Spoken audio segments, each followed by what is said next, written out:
பெரிய சொர்க்க பறவை படிசாசே பேரினத்தை சேர்ந்த ஒரு சந்திரவாசி பறவையாகும். கரோலஸ் லின்னேயஸ் இதனை படிசாசே அப்போடா இனமாக பெயரிட்டார். படிசாசே இனத்தில் பெரிய பறவையாக பெரிய சொர்க்க பறவை உள்ளது. ஆண் பறவை 43 சென்டிமீட்டர் நீளமுடையது. பெண் பறவை சிறியதும் 35 சென்டிமீட்டர் நீளத்தையும் உடையது. இது சந்திரவாசி குடும்ப பறவையாகும்.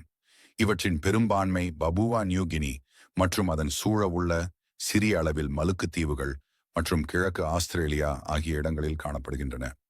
இக்குடும்பத்தை சேர்ந்த 14 வகைகளில் 41 இனங்கள் காணப்படுகின்றன. இதன் இனத்தின் ஆண் பறவைகளின் இறகு அமைப்பு மிகவும் நீண்ட மற்றும் அலகு, செட்டை, வால் அல்லது தலை ஆகிய இடங்களில் இருக்கும் விரிவான இறகுகள் அமைப்பு ஆகியவற்றால் சிறப்பாக அறியப்பட்டவை. இவற்றில் பல மழைக்காடுகளை வசிப்பிடமாக கொண்டவை. இவற்றின் எல்லா இனங்களும் பழங்களை உணவாகவும் சிறியளவானவை கணுக்காலிகளையும் உண்ணும். நன்றி.